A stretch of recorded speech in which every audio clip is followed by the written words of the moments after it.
नमस्कार मित्रांनो, स्वागत आहे तुमचं आसान भाषा मी या चॅनलमध्ये. तर आज आपण अगेन नेक्स्ट क्वेश्चन सिरीज मधले प्रश्न पाहणार आहे डीसी सर्किट्सवरचे. ठीक आहे, तर हा प्रश्न तुमच्या स्क्रीनवर दिसतोय. The question is that the find out the Thevenin voltage across terminal A and B. ठीक आहे, हा जो टर्मिनल आहे हा क्वेश्चन आपल्याला एवढा दिलाय. ही डायग्राम आहे. ह्याच्यामध्ये 10 व्होल्टचा व्होल्टेज सोर्स आहे, ते 1 ओहमचा रेजिस्टन्स आहे, अगेन 1 ओहम रेजिस्टन्स, 10 व्होल्टचा व्होल्टेज सिरीज आहे. हा निगेटिव्ह आणि हा पॉझिटिव्ह टर्मिनल आहे. हा 1 ओहमचा रेजिस्टन्स आहे. हा टर्मिनल ए, हा टर्मिनल बी. तर या टर्मिनलच्या अक्रॉसचं व्होल्टेज आपल्याला फाइंड आउट करायचं आहे. ह्यालाच म्हणतात व्ही ठीक आहे, हा पॉझिटिव्ह टर्मिनल, हा निगेटिव्ह टर्मिनल. आणि हे सर्किट कंप्लीट झालं. तर हे व्होल्टेज आपल्याला फाइंड आउट करायचंय. आता हा प्रश्न विचारलाय आपल्याला थेवेनिन्स व्होल्टेज. ठीक आहे, इथं व्होल्टेज किती असेल हे सर्किट दिले. आता हे कसं फाइंड आउट करणार? तर ज्याही क्वेश्चन पेपरमध्ये तुम्हाला असा प्रश्न येईल तर पेपरमध्येच तुम्ही सॉल्व्ह करायचं. दुसरी डायग्राम काढून वेळ नाही वाया घालवायचा, त्याच क्वेश्चन मध्ये सॉल्व्ह करायचं.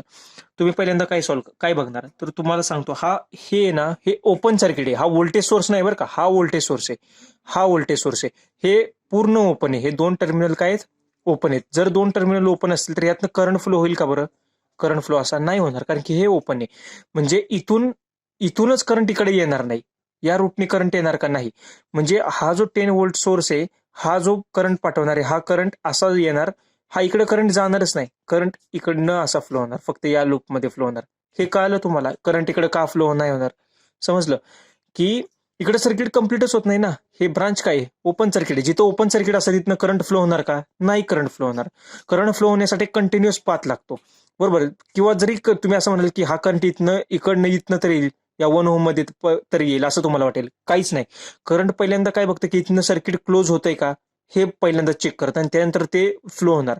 इथनं सर्किटमधनं करंट फ्लो होतंय का, म्हणजे सर्किट क्लोज होतंय का? इथं नाही, इथं ओपन आहे, त्यामुळं करंट फ्लो होणार नाही. हे समजलं, हे पहिल्यांदा तुम्हाला समजायला पाहिजे.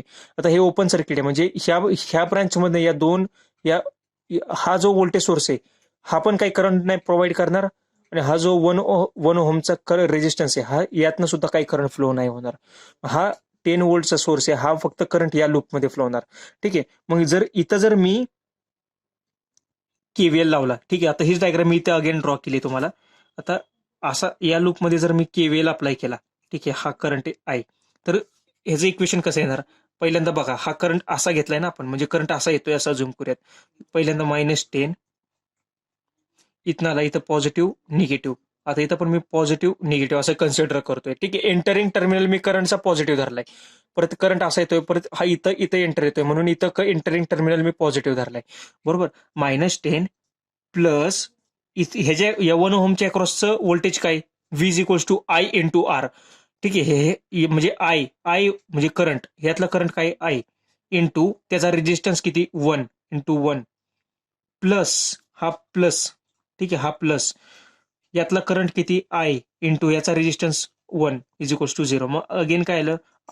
I आणि I, इथं काय आलं? 2I, हा -10 इकडे आला +10. I is equals to 5 amperes. ठीक आहे, इथला करंट किती आला? 5 एम्पियर्स करंट आला. जर हा 5 एम्पियर करंट आला तर इथलं व्होल्टेज किती झालं? 5 इंटू 1 म्हणजे 5 व्होल्ट्स. इथं 5 व्होल्ट्स आलं आणि इथलं व्होल्टेज आलं 5 व्होल्ट्स. ठीक आहे, म्हणजे हा 10 व्होल्ट कसं डिवाइड झालं? इथं 5 व्होल्ट आणि इथं 5 व्होल्ट. हे आलं लक्षात तुम्हाला? ठीक आहे, आता काय करायचं आपल्याला? हे व्होल्टेज काढायचंय. आता तुम्हाला काय वाटत असेल की हे 10 व्होल्ट, आता हेच इथं VAB च्या अक्रॉस असणार आहे. ठीक आहे, हे असं झालं असतं. कधी झालं असतं? जर हा 10 व्होल्टचा सोर्स नसला असता तर. आता इथं 10 व्होल्टचा सोर्स आहे, त्यामुळे आपण काय करणार? इथं आपण KVL अप्लाय करणार. ठीक आहे, या लूपमध्ये. हा लूप पहिला आणि हा लूप दुसरा. आता या लूपमध्ये अप्लाय केल्यानंतर इथं बघा, आता हा निगेटिव्ह टर्मिनल आहे ना, हाच मी इथे लिहितो व्यवस्थित कळावं म्हणून. हा पॉझिटिव्ह, हा मी आहे तसा इथे लिहिला. ठीक आहे, ह्याच्या अक्रॉस व्होल्टेज किती आहे? 5 व्होल्ट. ठीक आहे, आता लूप कसा लावलाय? पण असा लावलाय ना, असा करंट वरती जाताना. आता बघू, वरती जाताना पहिला टर्मिनल काय लागतोय? निगेटिव्ह, म्हणून इथं -5. आता हे 5 व्होल्ट आहे ना, म्हणून इथं -5 लिहिलं. इथनं वरती गेलो, इथं अगेन इथं काय? पहिलं साईन -10. ठीक आहे, अगेन आता इथं पॉझिटिव्ह निगेटिव्ह आपण जर असं घेतलं, पण इथनं करंट काय फ्लो होतोय का? करंट 0 फ्लो होतोय इथून. ठीक आहे, I is equals to what? 0 या केसमध्ये. त्यामुळं 0 इंटू 1 अगेन 0. म्हणून प्लस 0 हे समजलं तुम्हाला. ह्याच्या अक्रॉस व्होल्टेज काय 0 व्होल्ट. इथनं करंटच फ्लो नाही होते, जसं मी तुम्हाला सुरुवातीला सांगितलेलं. इथून करंटच फ्लो होत नाहीये, त्यामुळे इथलं व्होल्टेज आलं इथला करंट आला 0. त्यामुळं 1 ओहमच्या अक्रॉसचं व्होल्टेज काय आलं 0 व्होल्ट. आणि अगेन आता हा आला पॉझिटिव्ह टर्मिनल, हा आला निगेटिव्ह टर्मिनल. ठीक आहे, plus voltage A B is equals to 0. Now what is the value of VAB? हे -15 plus VAB is equals to 0. Now VAB is equals to 15 volt. आलं आन्सर आपलं. VAB is equals to 15 volt हे answer आलं आपलं. समजलं तुम्हाला. आता या क्वेश्चन मध्ये इम्पॉर्टंट समजण्यासारखं काय हे पहिल्यांदा समजून घेऊ. आणखीन काय की तुम्हाला हे कळायला हवं, हे तुम्हाला समजणं अपेक्षित आहे की इकडं करंट का फ्लो नाही झाला. ठीक आहे, या ब्रांचमध्ये करंट का नाही फ्लो झाला, कारण की इकडे ओपन सर्किट आहे, त्यामुळे करंट नाही फ्लो झाला. हे पहिलं. दुसरं काय की हे तुम्हाला पोलॅरिटीज डायरेक्शन्स का आले पाहिजे. तिथं निगेटिव्ह पॉझिटिव्ह का घेतला आपण पहिल्यांदा कन्सिडर करताना, हा पॉझिटिव्ह घेतलेला, हा निगेटिव्ह, तेच मी इथे लिहिलेत. परत एक केव्हीएल अप्लाय करताना कसं आपण पहिल्यांदा एंटरिंग टर्मिनल घेतो -5, परत हा पहिला टर्मिनल घेतो इथं -10, हे 0, हे तुम्हाला समजायला पाहिजे. ठीक आहे. अगेन आता हा जो 5 एम्पियर हे काढलं, हे 5 व्होल्ट आपण व्होल्टेज डिव्हिजन रूलने पण काढू शकतो. ठीक आहे. आता इथं व्होल्टेज डिव्हिजन रूल मी का वापरला सांगतो, कारण की इकडे करंट काय फ्लो होतोय का, इकडे करंट काय फ्लो होतोय का, काहीच नाही. इकडे करंट 0 फ्लो होते, म्हणजे हे ब्रांचच नाही असं अज्युम करा तुम्ही. ठीक आहे, हे सर्किटच नाही असं अज्युम करा. मग हा 1 ओहम, हा 1 ओहम. इथं जर मी व्होल्टेज डिव्हिजन रूल अप्लाय केला, ठीक आहे, आता व्होल्टेज डिव्हिजन रूल नुसार आपल्याला हे जे अक्रॉसचं व्होल्टेज काढायचंय, तर ते कसं काढणार, हा रेजिस्टन्स ज्याच्या अक्रॉसचं व्होल्टेज काढायचं तो resistance 1 divided by total resistance, हा 1 ओहम आणि हा 1 ओहम, किती झालं 2 ओहम, 2 इंटू टोटल व्होल्टेज किती आलं 10 इज इक्वल्स टू 5 व्होल्ट. हे डायरेक्ट 1 स्टेप मध्ये आन्सर आलं 5 व्होल्ट.